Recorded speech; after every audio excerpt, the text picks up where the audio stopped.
Good morning, this is Kris Shoemaker, also known as Yehudah ben Shomeyr, and you're listening to Coffee with Kris, the time of the day where we share a cup of coffee and share a bit of the Word of God.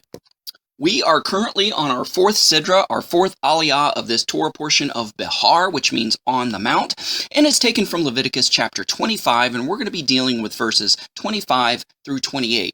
Now, have you ever been on your computer or your PC or your laptop, and all of a sudden it's just slow and it's draggy, there's error messages, it acts like it has a mind of its own, there's a bunch of viruses and Trojans on your computer, and you just simply can't do anything with it. You've tried, virus protection. You've tried getting, computer guys to work on it. And basically what you have to do in order to salvage that computer is to return it back to its factory settings. Well, kind of the same thing happens in our Torah portion this week. It starts out by saying, if your brother becomes poor and sells some of his property, then his nearest kinsman may come and redeem what his brother has sold. So we're talking about an Israelite who has fallen on hard times, and in order to provide for his family, he has to reluctantly sell some of his property, some of his inheritance, his God-given inheritance of land from his tribe and his family.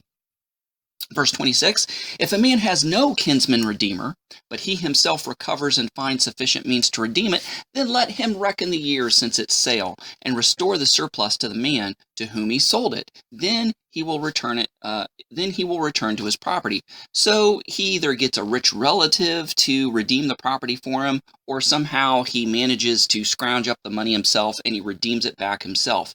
But Verse 28 says, if he is not able to get it back himself, then what he has sold is to remain in the hand of the one who bought it until the year of Jubilee.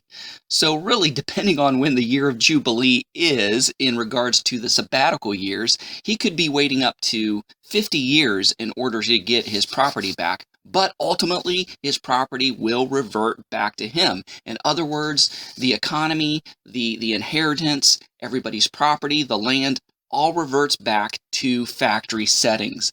And it says, but if he is not able to get it back himself, then what he has sold will remain in the one who has bought it until the year of Jubilee. Then, in the Jubilee, it should be released so he may return to his property. Now, it's interesting that, we see the exact same thing occur in Revelation 21:1. Where it talks about God creating a new heaven and a new earth, and how the old earth is passed away and all things have become new. And it's interesting that even in the prophetic scriptures that it alludes to this new earth, that the Israelites will still have their inheritance of land even on the new earth. So basically Revelation 21:1 talks about how all of creation is going to return back to its factory settings. What is the factory settings of the earth? It's the Garden of Eden. Everybody and everything is going to return to a perfect, spotless, sinless, untainted, Edenic state. And that is the definition of heaven, the new heavens and the new earth. So basically, what we read here in Leviticus chapter 25, verses 25 through 28, this ensures that God's inheritance to the tribes stays within the tribes and the families. No matter how many times things change hands, it will return every 50 years, and things basically will return back to its factory settings. So don't lose all hope. No matter how bad or how corrupt things get, we always have that future hope of everything returning and reverting back to its factory settings in the time to come. So, in the end, no matter what happens, we win. Guys, think about that this week. Thanks so much for listening. Go out there and have a great day. Shalom, and God bless.